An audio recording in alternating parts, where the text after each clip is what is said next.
Radio Mexicana, nuestras noticias, presenta. La reforma fiscal 2014 generó más daños. El decreto de beneficios para la frontera. La formalidad de las empresas es una tarea pendiente. La economía americana avanza. La proveeduría maquiladora sigue siendo el gran concentración de pendiente poder de mercado en México. La transparencia gubernamental continúa. No es nada personal. Son solo negocios. Solo Negocios Radio, las mejores entrevistas y análisis para lograr una toma de decisiones adecuada. Contáctenos. Correo electrónico. correo@solonegocios.mx. Página de internet. www.solonegocios.mx. Facebook. www.facebook.com/solonegociosmx. Twitter. @solonegocios. Y recuerde, no es nada personal, son solo negocios.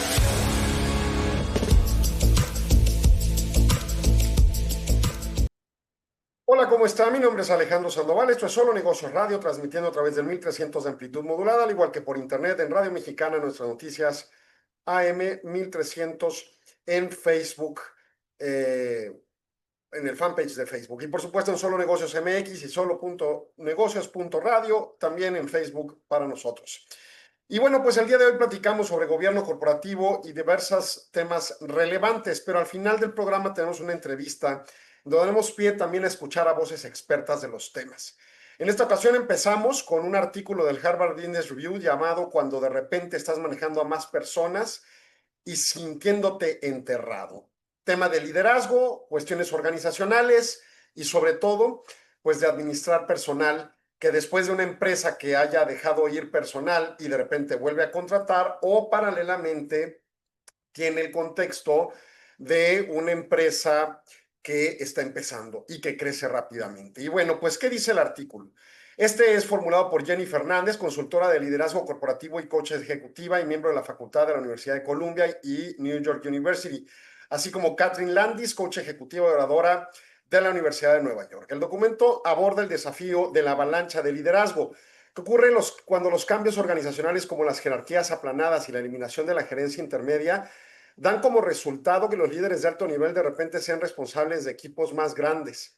Esta situación puede generar una sensación de estar abrumado por mayor volumen de tareas, así como los mensajes que se tienen que rendir entre todo el personal y que esto, pues de repente se aglomera en un solo individuo líder.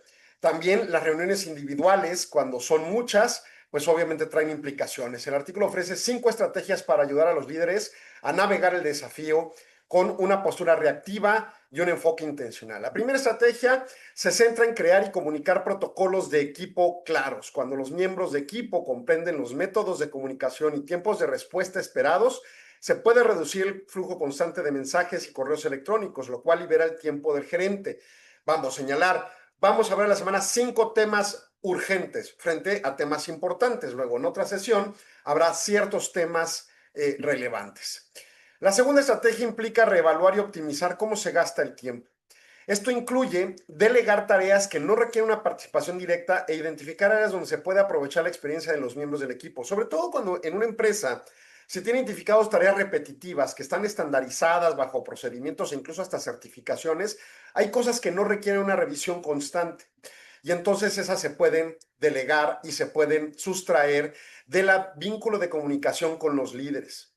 En su caso, también esa delegación puede ocurrir en otros eslabones jerárquicos que permitan que esas personas reporten y en su caso solo llegue al líder principal la información más crucial o urgente. La tercera estrategia se trata de liderar a través de otros, al capacitar a colaboradores directos para que asuman más responsabilidades y actúen como líderes ellos mismos. Este enfoque no solo alivia la carga del gerente principal, sino que también fomenta el crecimiento profesional del equipo.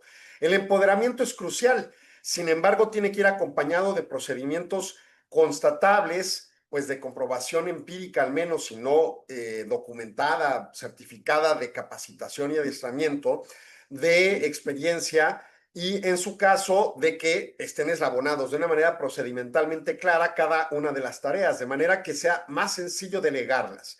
Y en ese sentido, bueno, pues obviamente aliviar la carga superior. La cuarta estrategia consiste en crear un control de tráfico aéreo, es entre comillas, y esto implica establecer un proceso para priorizar y gestionar solicitudes del equipo. Ayuda a evitar que las tareas urgentes, pero no críticas, abrumen al gerente y garantiza que el equipo se enfoque en los objetivos más importantes.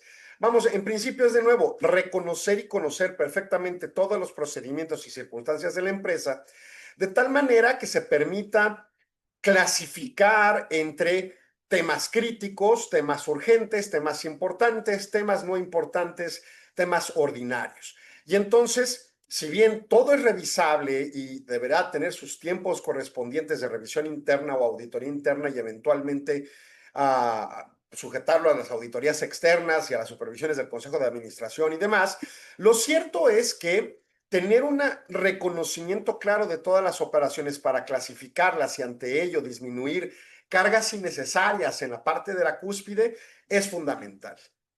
La estrategia final se trata de la importancia de ser un faro y no una ambulancia. Esto significa, el líder debe de proporcionar orientación y dirección estratégica y no reaccionar y resolver constantemente cada problema a medida que surge. El cambio de mentalidad anima al equipo a ser más autónomo y resiliente. Y es el ideal de un escenario de liderazgo, ¿no? Se habla mucho y hasta en memes se plantea este líder que ordena que hagan cosas los subordinados a el líder que muestra el ejemplo de las cosas a hacer. Y ante ese ejemplo se cede la autonomía para que el subordinado funja su propia actividad. Y entonces de esa forma uno, en esas tareas más sencillas, no críticas o teniendo una posibilidad de convertirse en críticas, pero se modulen ante la resiliencia capaz que se pueda generar de los grupos subordinados, pues estos puedan resolver sus problemas y traigan reportes de que sí aconteció el conflicto, pero que se resolvió en la inmediatez y que no tuvo que escalar en la jerarquía de la empresa, llevando al líder algo que ellos mismos podían resolver. Esa es la idea. Y entonces para lograr esto hay que reconocer claramente los procedimientos de la empresa, claramente la operación, su mercado, su capacidad de interacción, cuáles son los temas más recurrentes y demás. Cuando se habla de la Big Data, cuando se habla de los grandes algoritmos, precisamente van tras del reconocimiento ordinario de la recurrencia de la operación, de manera que precisamente tengas al final la capacidad de aportar mejores criterios al respecto. Dentro de los puntos conclusivos, entonces, señala que las estructuras organizacionales aplanadas, sobre todo cuando las empresas pasa esto, cuando las empresas son existentes y, o sea, históricamente existentes y han crecido mucho y de repente tienen que contraerse, aplanan las jerarquías. Es una forma de eficientar. Pero entonces, ante el escenario del volver a crecer, trae como consecuencia esta avalancha de liderazgo. Hay que reconocer esa situación. También, por otro lado, una empresa nueva pues de repente puede operar con pocos empleados y de la noche a la mañana tener oportunidades de crecimiento que se aceptan y se asimilan. Pero entonces de repente empiezas a tener muchísimos más flujos de comunicación, no bien identificados y clasificadas las operaciones y por lo tanto asignadas las tareas y delegadas y demás. Entonces, la avalancha de liderazgo es un problema que puede ocurrir y hay que estar capaz para enfrentarlo. Para gestionar ello, los líderes deben implementar estrategias intencionales, incluyendo delegación, creación de protocolos de comunicación claros, entre otros, que permitan, como les digo, incluso a la base del claro reconocimiento de todos los procesos, procedimientos y operaciones de la empresa para clasificarlos. Capacitar a los miembros del equipo para que asuman roles de liderazgo al nivel que les corresponda, pero es una forma efectiva de aliviar la carga gerencial y fomentar el crecimiento. Además, da paralelismos a temas de que la gente se ponga en la camiseta de compromiso. Dos, de que los escalafones que pudieran estar plasmados en una estructura organizacional tengan una efectiva claridad de operación en el ejercicio de la misma. Esto es, tú puedes tener en el organigrama decir, bueno, pues el puesto bajo puede subir al puesto alto cuando se abra esa posición, pero con una estructura donde en el diario conocer se pueda comprobar esa capacidad, va a ser más tersa la forma de acceder a ese cargo superior para esa persona. Y en su caso, un enfoque estratégico para gestionar un equipo más grande implica ser proactivo al guiar el trabajo del equipo en lugar de reaccionar constantemente a problemas individuales. De nueva cuenta, fungir más como faro que como ambulancia en términos de ser guía, de plasmar hacia dónde queremos llegar, que estar resolviendo diariamente todos los fuegos.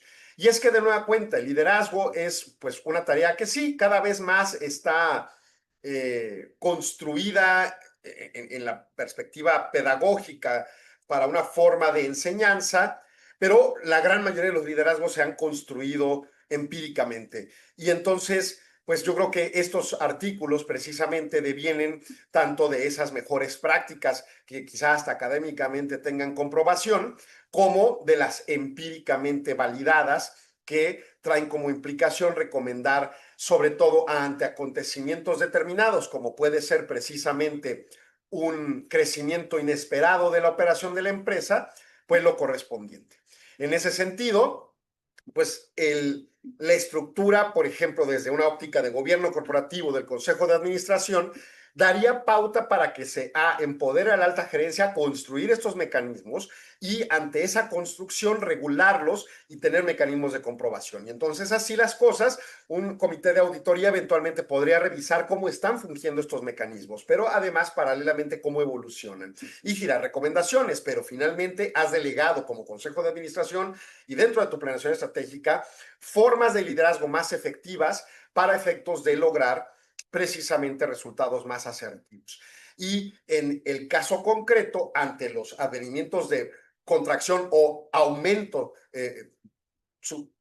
momentáneo o más bien inminente del número de personal, haya cómo dar frente a esos escenarios y no se te abrume la gente y de repente incluso tengas renuncias de los liderazgos y otro tipo de trabas que pues recurrentemente pasan en las empresas cuando no están preparadas en este contexto de liderazgos. Entonces, pues de nueva cuenta, artículo del Harvard Business Review, cuando de repente estás manejando a más personas y sintiéndote enterrado, y ante ello las estrategias correspondientes para una reacción más asertiva y más funcional ante la avalancha del liderazgo.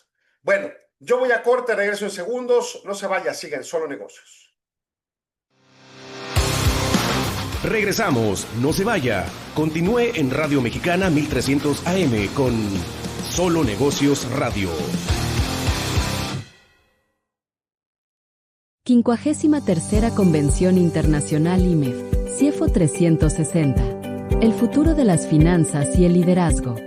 En un entorno global desafiante, el rol del CIEFO está cambiando. Ya no basta con dominar las finanzas. Hoy, se espera que los líderes financieros sean estrategas, innovadores y agentes de transformación.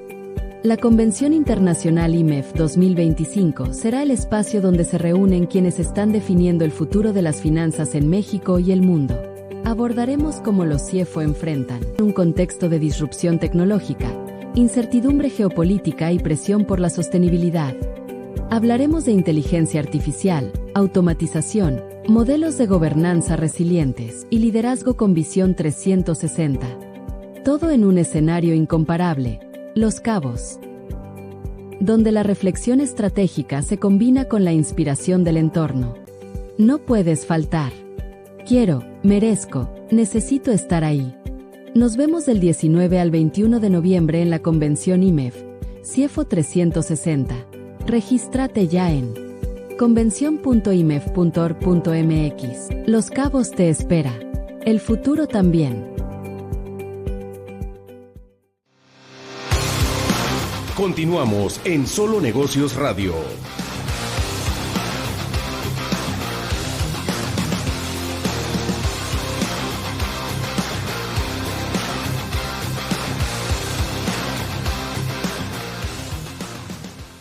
Continuamos en Solo Negocios Radio y con más de estos temas de gobierno corporativo y en particular de la materia organizacional, que incluso no se circunscribe exclusivamente a empresas que lleven gobierno corporativo, pueden llevarlas cualquier empresa. Este siguiente también es del Harvard Business Review y se llama Bonificación en Juego y Liderazgo. Es una investigación que habla de pues, la priorización que puede presentarse sobre incentivos monetarios y la priorización del liderazgo y los equipos propiamente, o el liderazgo en los equipos. Básicamente es la base de un estudio sobre el impacto de incentivos monetarios en el rendimiento de equipos, explorando específicamente cómo las bonificaciones influyen en la dinámica de grupo y el liderazgo e inciden en ellos. La investigación realizada en equipos de Escape Room demuestra que si bien se sabe que los incentivos aumentan el rendimiento individual, Su efecto en el éxito de equipo a menudo está relacionado con la adopción de formas más estructuradas de liderazgo. Y esto es importante por dos temas. El tema uno es el alcance de la comprensión de la bonificación, porque no estamos hablando de una percepción ordinaria, sino del bono esquema tipo productividad. Y en México no tenemos mucha costumbre de plantar esos esquemas. Y yo creo que ya es hora de que empecemos a contemplarlos con todas las implicaciones legales correspondientes. Es muy cierto, no hay forma de exentar bonos de productividad, la seguridad social o la parte fiscal. Tenemos que comprar el argumento, está mal, lo que guste, pero es lo que es. Y estarle buscando formas de comprar facturas y hacer cosas irregulares, olvídelo. Cada día eso lo posicionará más cerca de la cárcel que de una posición exitosa de empresa y liderazgo. Entonces, no está en la mesa. Pero sí empezar a contemplar esa temática vinculada a el esquema de bonificación. Pero por otro lado, se habla también del salario emocional y de este otro tipo de esquemas de reconocimiento que los seres humanos requerimos, sobre todo en ciertos eslabones operativos determinados. No es lo mismo cómo opera un restaurante y cómo se puede concebir un premio en un trabajo de bajos ingresos, como puede ser un mesero o alguien que limpia los trastes y demás, o un operador de maquila. Pero de cualquier forma existen esquemas. Claro, va a haber mucha mejor compensación en el alcance percibida por el empleado o por el grupo de empleados con un bono monetario que en esos niveles que con un bono emocional. Pero no quiere decir que el emocional no sirva. Y en las escalas superiores, pues puede ir teniendo más sentido esto. Ahora, en esa parte no hablan expresamente del asunto. Pero el punto en concreto radica en cómo en la perspectiva individual sí se da más aprecio al bono monetizado y en el esquema de equipo hay otro tipo de fórmulas más adecuadas. En la investigación se hizo en 722 equipos de escape room para establecer que una bonificación monetaria mejoraba el rendimiento. Los equipos a los que se les ofreció una bonificación por completar una tarea en cierto tiempo tenían el doble de probabilidades de terminar que aquellos a los que no se les ofrecía el bono, destacando que son eficaces los incentivos para motivar la producción de grupo. Y en ese sentido, pues en principio tiene una cierta lógica. Oye, te vas a llevar cierta proporción más de tu salario o cierto bono de X pesos si terminas en tal tiempo. A que no te digan nada y te digan, oye, termina en tal tiempo, bueno, pues haces tu trabajo y listo, ¿no? Bueno, en la investigación adicional sobre por qué la bonificación fue efectiva, reveló una visión crucial. Los equipos que obtuvieron con éxito la bonificación a menudo enfatizaron el papel fundamental del liderazgo en su éxito, indicando que el incentivo provocó un cambio en la forma en que los equipos se organizaron y operaron. Esto es, fue más un tema conjunto de varios elementos, incluyendo el tema de liderazgo, que exclusivamente el bono monetario.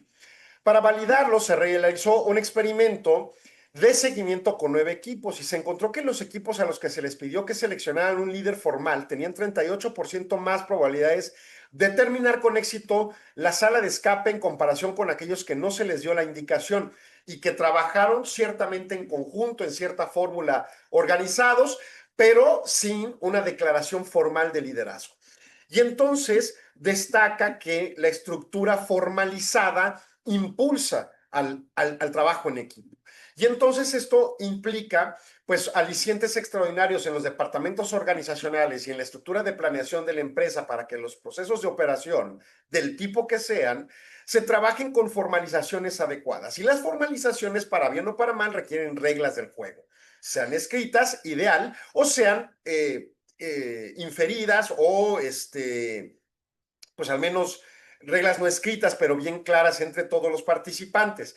El meollo del asunto es que los grupos atienden reglas y con las reglas entienden permisibilidades y entienden liderazgos. Y eso permite cumplimientos eficaces. En la investigación sugiere que el impacto de los incentivos va más allá de siempre impulsar el esfuerzo individual.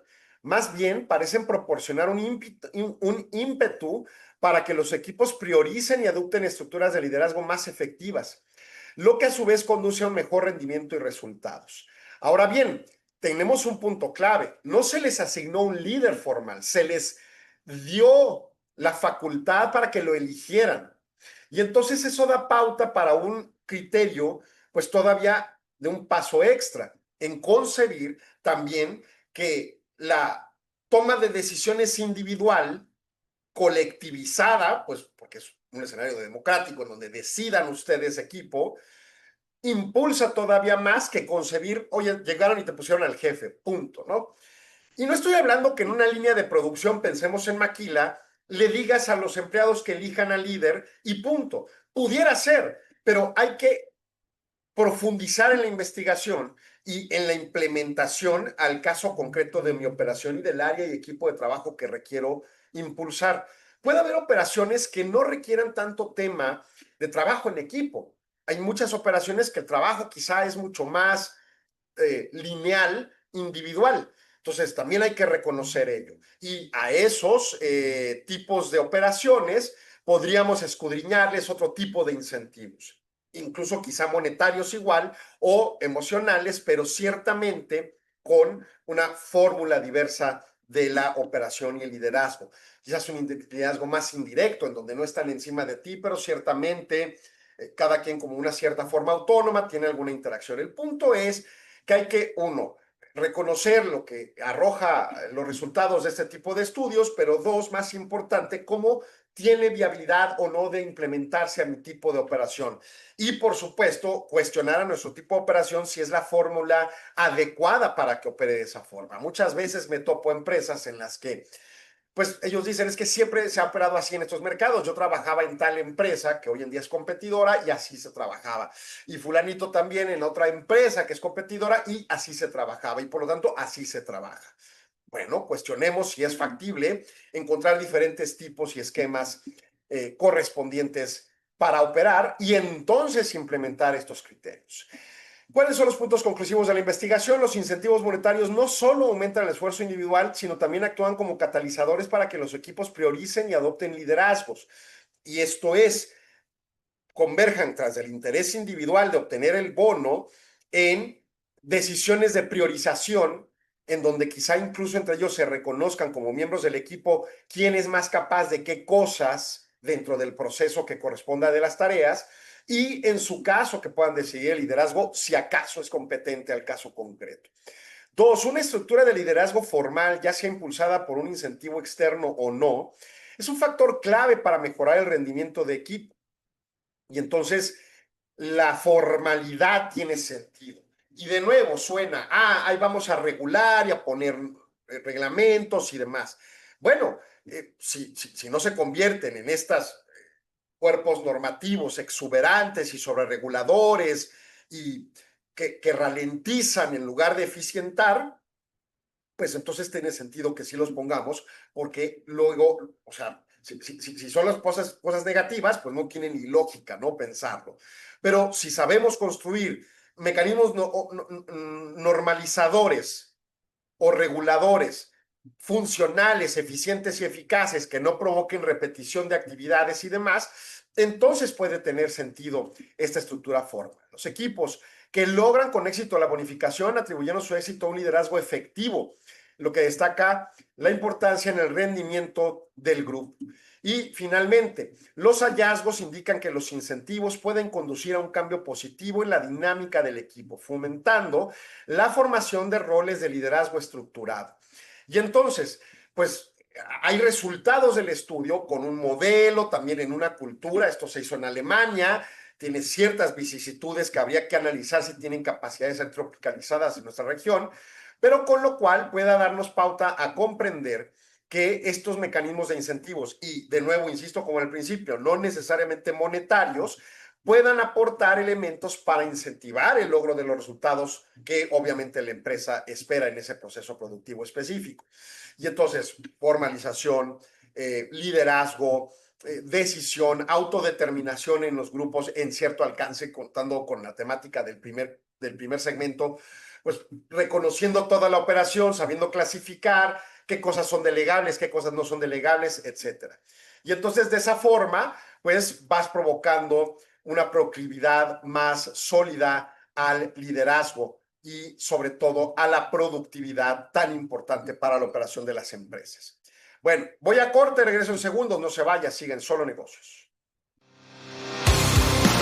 Regresamos, no se vaya. Continúe en Radio Mexicana 1300 AM con Solo Negocios Radio.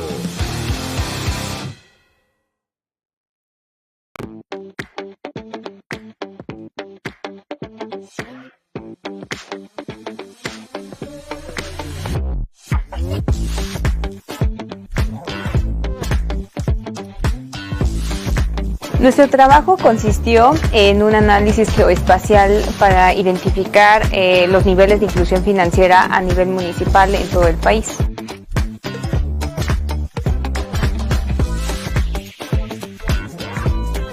Creo que la experiencia es muy grande, sobre todo porque podemos llevar a cabo el equilibrio en la rigurosidad del método científico en una investigación, como también generar nuevas ideas para que esto beneficie a la sociedad.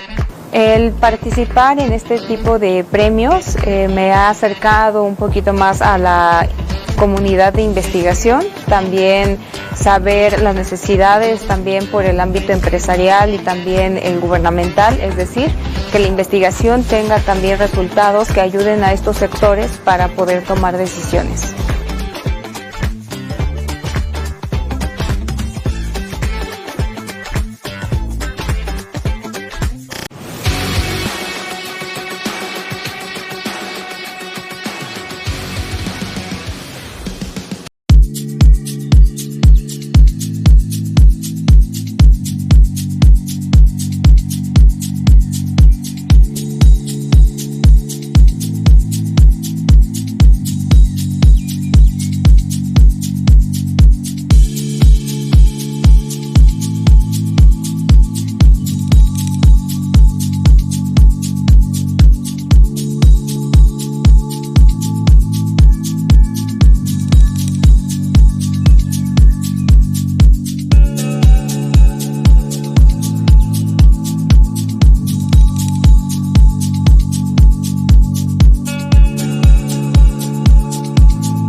Continuamos en Solo Negocios Radio.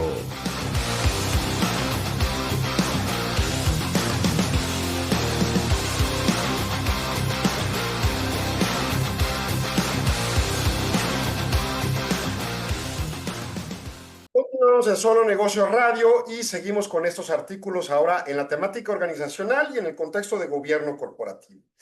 Y bueno, este también es del Harvard Business Review y habla del secreto para construir un equipo de alto rendimiento. ¿Cómo lograr esto, no? Sobre todo pensando en la productividad, que es un requerimiento importante para la empresa. Bueno, el artículo es de autoría de J.P. Pauling y básicamente señala que los equipos de alto rendimiento deben ser capaces de asumir riesgos, como tomar decisiones difíciles o abordar verdades incómodas. Sin embargo, la tendencia humana natural es evitar tales riesgos. El documento explora cómo los líderes pueden superar esta barrera y crear una cultura de equipo donde la toma de riesgos sea la norma, lo que lleve a mejores resultados. Y hago una pausa. Platicábamos en alguno de los artículos de Harvard Law School of Corporate Governance sobre que el Consejo de Administración debería de facultar a la alta dirección, a la alta gerencia, a tomar las decisiones de corto plazo, incluyendo las implicaciones de riesgos. Por supuesto, se deberían poder medir y proyectar, pero eso le permitiría a la alta dirección tomar decisiones ante momentos de incertidumbre como los que hoy en día se viven, como por ejemplo en marzo decidir sobrecomprar inventario frente al grave riesgo de que el 1 de abril te pusieran aranceles, o decidir en abril no comprar porque ya hay aranceles, o sí comprar ante el tema concreto. Bueno, esas facultades concedidas desde la cúspide hacia la empresa llevaría la temática aquí con la noción organizacional de conceder facultades de toma de riesgo, sobre todo en la lógica de la comunicación. Un equipo de alto rendimiento asume riesgos y toma decisiones, aún cuando estas puedan ser difíciles o de verdades incómodas. El artículo comienza con un caso de estudio de un gran fabricante de autopartes que enfrentó repetidamente fallas costosas en los proyectos. La causa fue una cultura en la que los empleados no estaban dispuestos a dar retroalimentación honesta a sus superiores hasta que era demasiado tarde. Y le dijeron, es la enfermedad del director general, la enfermedad del CEO, fenómeno en que los líderes reciben cada vez menos información sincera a medida que ascienden en la jerarquía organizacional. Vamos, pensemos en la estructura jerárquica de la empresa. Entre más arriba se esté, menos información fidedigna se está obteniendo. Y eso es un conflicto muy grave porque uno de los temas fundamentales, uno de los insumos más importantes para trabajar en la alta gerencia es la información de cualquier tipo, ¿no? Sobre todo aquella que pone en riesgo la operación. Bueno, para abordar esto, el documento propone el uso de un mapa cultural, un marco que clasifica culturas de equipo en 4 cuadrantes según niveles de confianza y de responsabilidad. El objetivo es mover a un equipo al cuadrante de una cultura de último 8% que representa un equipo de alto rendimiento donde las personas sí están dispuestas a ser vulnerables y a tomar riesgos para el éxito necesario. Y le ilustro básicamente el mapa. Son 4 cuadrantes en donde del lado izquierdo o más bien del eje vertical o la famosa Y, pues es el coraje o esta valentía para afrontar, el llevar la información. Y pues obviamente entre más alto es más alta la capacidad de lograrlo o más bajo la gente que no tiene esa valentía. Y abajo está la conexión en el eje horizontal, la conexión de la cohesión organizacional, vamos a pensar, más baja o más alta. Bueno, una empresa o en un cuadrante, una cultura que tiene baja valentía y baja conexión, es una cultura basada en el miedo, es inconsistente y es impredecible. Hay poca confianza y poca pertenencia. Se espera el proteccionismo, arrópame, dime qué hacer y punto, yo no muevo nada, no me enfrento al riesgo. Se va caminando como a puntillas, ¿no? Con cuidado cada paso que se da y se tiene temor de hablar por el miedo de las consecuencias, de decirle al jefe, estás mal. Me recuerda aquella obra literaria del rey va desnudo, ¿no? O sea, ¿cómo es posible que alguien le vaya a decir que va desnudo, aunque todos están viendo que va desnudo, ¿no? Bueno, el segundo cuadrante abajo a la derecha, en conexión más alta, pero bajo valentía, es una cultura familiar. Es una cultura agradable, no piensa hacer las cosas difíciles, evita los acontecimientos complejos, tiene estándares mediocres, su rendición de cuentas no es clara y es inconsistente. Hay una mecánica de toma de decisiones lenta y no quiere molestar a nadie, sobre todo en escalas superiores, ¿no? Y esto pues ocurre en las familias, sobre todo donde hay un paterfamilia o una materfamilia que impone y que dice yo soy quien sabe cómo se hacen las cosas. Y entonces distorsiona la cultura, aunque abajo sí haya capacidad de conexión, pero pues no se tiene esa valentía porque no se permite culturalmente. Luego también se da el escenario donde la conexión es baja, pero la valentía es alta. Es una cultura transaccional. Hay resultados cortoplacistas sobre las relaciones. Hay una valentía, pero no habilidosa. O sea, de repente se habla por hablar, quizá. Es acusar. Ha estado en esas culturas donde ¿quién es el culpable? Ese es el tema. No importa ni qué pasó, ni cómo pasó, y si pasó realmente. El problema es quién es el culpable, a quién vamos a culpar, a quién vamos a sancionar. Es hacer un desastre, es un medio ambiente de hacer un desastre. La mala conducta es tolerada hasta que te señalan. Hay alta ansiedad y hay una posición exuberante de cansancio, ¿no? Bueno, y finalmente la cultura, el encuadre ideal o el cuadrante ideal es la cultura de conexión alta y alta valentía. El último 8%. Así le llaman y ahorita le digo por qué. Es alta rendición de cuentas y alto cuidado. Hay alta confianza y hay una toma de riesgos inteligente, incluso parametrizada en la mejor expectativa. hay un ambiente de retroalimentación enriquecida. Las relaciones y los resultados están en balance y hay una innovación y experimentación alta en la empresa.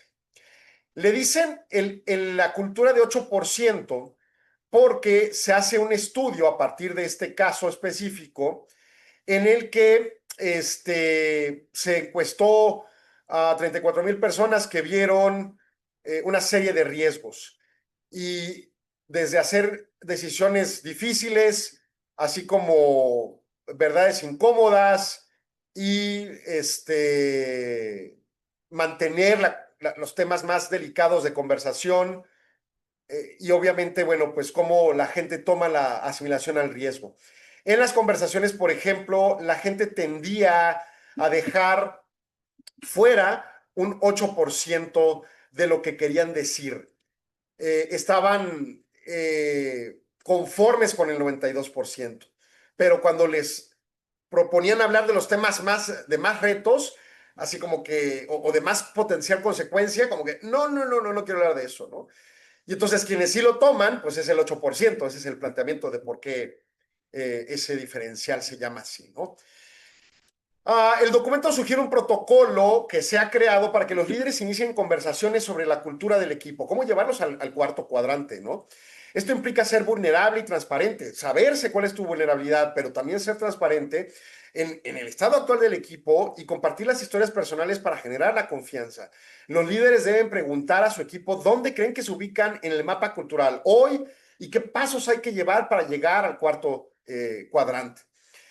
Un paso crucial en el proceso es hacer que el equipo asuma compromisos explícitos basados en la discusión.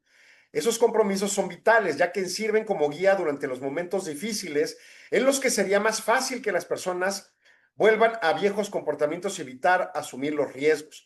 O sea, ¿cómo evitamos llegar a esos puntos de nueva cuenta? El paso crucial es hacer que el equipo asuma compromisos explícitos. Esos compromisos son vitales, ya que son guías para los momentos difíciles, ¿no? Ese es el punto crucial. Los elementos conclusivos del artículo: los equipos de alto rendimiento requieren una cultura donde los individuos estén dispuestos a asumir los riesgos y proporcionar una retroalimentación sincera, respetuosa, dentro de las lógicas de la comunicación colectiva, pero, bueno, asertiva. El mapa cultural es una herramienta que puede permitirle a los líderes evaluar la cultura actual de su equipo e identificar cómo mejorar. Los líderes deben ser vulnerables y transparentes para iniciar una conversación sobre la cultura de equipo y fomentar un ambiente de confianza. No se trata de mostrar vulnerabilidad para decir abusa de mí en este aspecto. Se trata de abrirse para que ellos se abran en tu equipo y entonces en conjunto construyan colectivamente más fortaleza, más resiliencia. Los líderes deben ser... y el establecimiento de compromisos colectivos ayuda a los equipos a mantener la nueva cultura de alto rendimiento, especialmente en situaciones difíciles. Por ejemplo, una empresa que se dedica al sector automotriz podría hablar de qué pasaría si entra en recesión el sector médico. Pues, ¿qué le importa, no? Pero puede parametrizar ciertos aspectos complicados que puedan llegar a la empresa en eslabones de diferentes departamentos. Ahí valdría la pena ponderar la posibilidad de contemplar elementos de discusión controlados que puedan permitirlos parametrizar y entonces con ellos abrir la discusión en los equipos en vivo para ver sus experiencias en otros trabajos y en el mismo trabajo para ver cómo construir esa mejor cultura organizacional. En fin, es lo que tenemos al momento. Vamos a corte y regresamos a la entrevista de mujeres líderes de IMEF de la que le habíamos hablado, así que no se vaya, siga aquí en Solo Negocios. Regresamos, no se vaya. Continúe en Radio Mexicana 1300 AM con Solo Negocios Radio. 53ª Convención Internacional IMEF, CIEFO 360. El futuro de las finanzas y el liderazgo. En un entorno global desafiante, el rol del CIEFO está cambiando. Ya no basta con dominar las finanzas. Hoy, se espera que los líderes financieros sean estrategas, innovadores y agentes de transformación. La Convención Internacional IMEF 2025 será el espacio donde se reúnen quienes están definiendo el futuro de las finanzas en México y el mundo. Abordaremos cómo los CIEFO enfrentan un contexto de disrupción tecnológica incertidumbre geopolítica y presión por la sostenibilidad. Hablaremos de inteligencia artificial, automatización, modelos de gobernanza resilientes y liderazgo con visión 360. Todo en un escenario incomparable, Los Cabos, donde la reflexión estratégica se combina con la inspiración del entorno. No puedes faltar. Quiero, merezco, necesito estar ahí. Nos vemos del 19 al 21 de noviembre en la convención IMEF, CIEFO 360. Regístrate ya en convención.imef.org.mx. Los Cabos te espera. El futuro también. Continuamos en Solo Negocios Radio.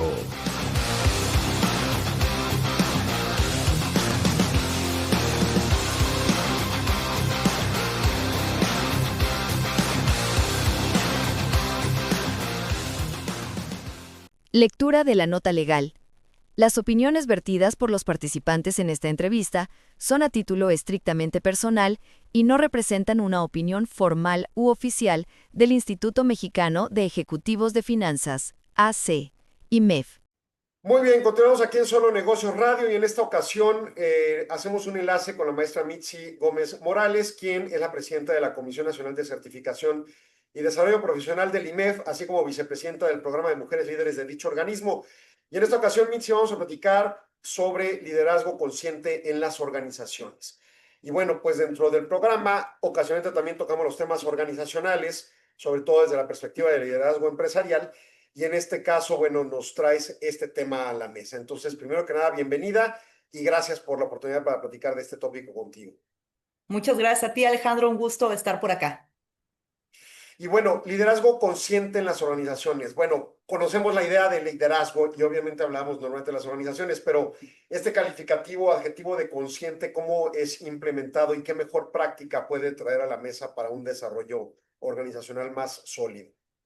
Claro, la intención justo de este concepto es que busquemos como líderes, ya sea que seamos directivos de algún tipo de organización, pública, privada, eso es indistinto, que busquemos justo ejercer liderazgo mucho más consciente. Y platicabas ahorita, bueno, ¿qué es ser consciente? Y consciente es ser más consciente de uno mismo, de en dónde estamos, cuáles son nuestros valores, nuestras características, nuestras fortalezas o áreas de oportunidad en nosotros mismos. Y ese es el objetivo porque nos ayuda a desenvolvernos mucho mejor justo como líderes con nuestros equipos de trabajo. Es muy diferente ser consciente de uno a solamente querer aplicar conceptos y decir, bueno, es que yo ejerzo un liderazgo. Pero si no soy consciente de quién soy, de por dónde voy, de qué es lo que me afecta, lo que me detona, lo que me gusta o no me gusta, entonces en ese momento la forma en la que yo ejerza el liderazgo puede no ser adecuado o puedo tener algunos detonantes incluso al momento de ejercer mi liderazgo en la organización, en donde en realidad pues podría prever o podría trabajar justo previamente para que pueda llevar a mi equipo a alcanzar mejores objetivos dentro de la organización. De alguna manera, entonces, no estamos hablando propiamente nada más de un liderazgo del empresario, o sea, puede ser alguien que tiene a su cargo un equipo de trabajo y también plasmar estas ideas para mejorar su labor como líder, ¿no? Exactamente, es cualquier persona que tenga gente a su cargo. Por eso hablábamos, es indistinto de si son organizaciones pequeñas, grandes, si son organismos públicos o privados. Es hablar de equipos, del manejo de equipos. Y también es como director general de una organización o algún directivo en general, a los líderes que tenga en su equipo, líderes de equipo a su vez, también buscar que sean más conscientes de sí mismo. Hace ratito, bueno, platicaba un poco de que tenemos también, por ejemplo, en Harvard algunas investigaciones orientadas hacia lo que es el liderazgo auténtico, que es algo semejante. Lo que es el liderazgo auténtico o el líder auténtico es buscar que justo sea alguien que transmita mucho más lo que es al momento del manejo de equipos. Entonces, es una tendencia que se está llevando en general en la parte de liderazgo en las organizaciones a nivel mundial con el objetivo justo de que busquemos que los líderes sean mucho más presentes en el momento en el que están ejerciendo el liderazgo en sus equipos, que se conozcan mejor a sí mismos y que por lo tanto a su vez puedan manejar mejor sus equipos de trabajo, como decíamos, hacia el logro de los objetivos generales. Tendría dos puntos o preguntas. Uno, planteas esta idea de conciencia en función a conocer tus constricciones, tus valores, que además, asumo, tendrías que tener algún cierto grado de identidad con la estructura valorativa y la planeación estratégica de esa organización, pero conociéndote, y muchas veces pasa que la gente dice, es que, o sea, no sé explicar cómo soy, o no sé identificar para decir en palabras cómo tener esa conciencia, valga el comentario, ¿no? Claro, fíjate que te cuento, recientemente estaba dando un curso justo respecto a esto y algo que les platicaba es, cuando tú te veas como líder, estás teniendo una reunión y en la reunión pasa algo, tú tienes un objetivo y estás terminando tu reunión y al finalizar dices, ok, no me sentí al 100%, ¿por qué? Quizás porque hubo un comentario o algo que me hizo sentirme mal, porque al final somos seres humanos, no somos máquinas, ese es el principio, ¿no? Entonces me sentí mal o pasó una situación en mi reunión de trabajo que no supe cómo manejar. Quizás, no sé, se salió de control la reunión o quizás estuvo bien, pero no alcanzamos el objetivo y yo me siento quizás incómoda o incómodo en este momento.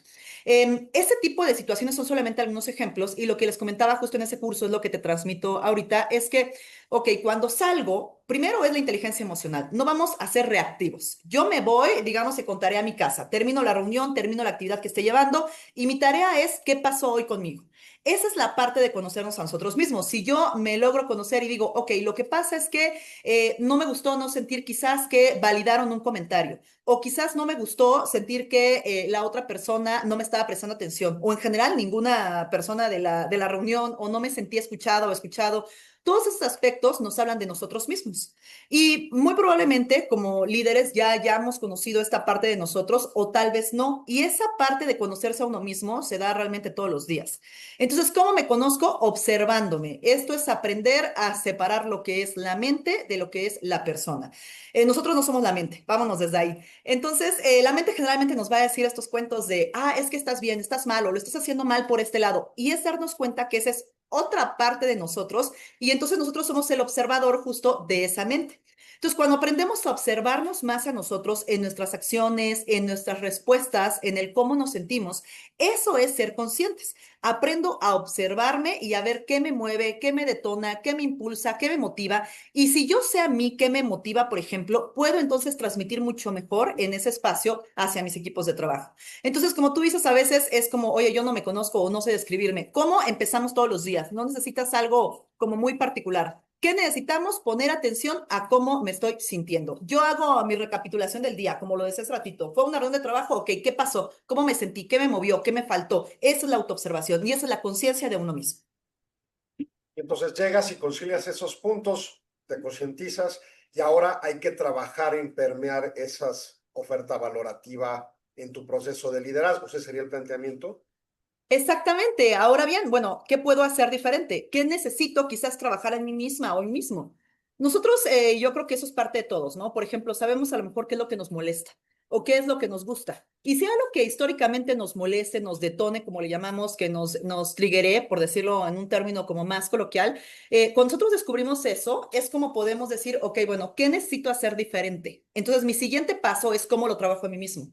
¿Por qué? Porque si yo no trabajo a mí mismo, voy a seguir repitiendo el mismo patrón. Así como en nuestra vida repetimos patrones, lo mismo hacemos como líderes. Y eso es lo importante, porque empezaba yo diciendo, somos seres humanos. Entonces, los patrones que repetimos a un nivel en general, como en nuestra vida, son patrones también que llevamos a la organización. Entonces, un líder lo primero que tiene que hacer es por eso trabajar en uno mismo, es entenderse más, es entender más qué es, como decíamos, lo que le mueve, lo que le impulsa y demás. Y de ahí entonces tomar medidas. ¿Qué medidas puedo tomar? Si yo ya sé que necesito, por ejemplo, un espacio para poder respirar durante el día, porque si no me meto mucho en la dinámica y después ya no sé yo qué hacer y ya me perdí un poquito en el día a día, ok, entonces retraigo, dedico 5, 10, 15 minutos para mí solamente para respirar. Eso no tiene nada de malo, pero estamos muy acostumbrados en las organizaciones a ir en el rush, ¿no? En el día a día. No, nunca me detengo, siempre voy, la siguiente reunión, lo que sigue. Y si no hacemos espacios para nosotros, incluso durante el día, nuestro propio liderazgo y nuestra forma de desempeñarnos es más o menos eficiente, porque regresamos, no somos máquinas. Entonces, si yo sé que necesito un espacio para respirar, y eso es bueno para todos, de hecho hay una técnica en mindfulness que se llama DROP, que es detente, respira, observa y procede. Lo importante es hacer pausas y pausas conscientes para poder observar cómo me estoy sintiendo.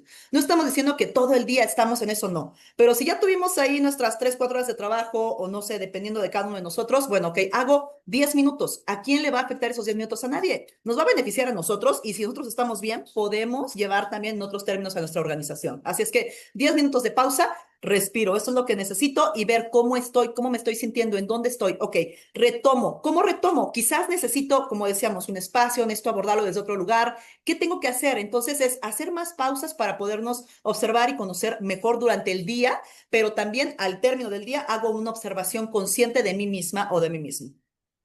¿Y tú consideras que fuera de los temas sustantivos que tienen que tratarse en la organización, no sé, es un comercio y bueno, los reportes de las ventas, lo que gustes, habría en los eslabones superiores que voltear a tus líderes y cuestionarles si están implementando este tipo de herramientas para mejorar su liderazgo? Totalmente. Desde mi perspectiva es algo fundamental. ¿Por qué fundamental? Porque reiteramos, ya es la cuarta vez que lo mencionamos justo, que es somos personas primero. Entonces, sí, claro, buscamos objetivos organizacionales, buscamos, ese es nuestro objetivo, no lo debemos de perder.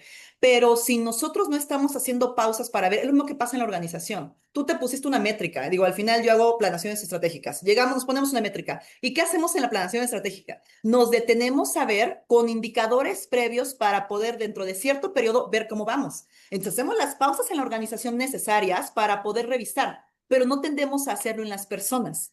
Y eso es fundamental porque independientemente de que ocupemos en herramientas de inteligencia artificial, robótica, etcétera, estamos justo liderados y manejados y trabajamos con personas. Entonces necesitamos hacer esas pausas. Si nosotros en realidad en las organizaciones permeáramos un poco más esta conciencia, y por eso es algo que se lleva más, como daba el ejemplo de las universidades como Harvard, es que pongamos un poquito más de atención en nuestros líderes y nuestros líderes en sí mismos.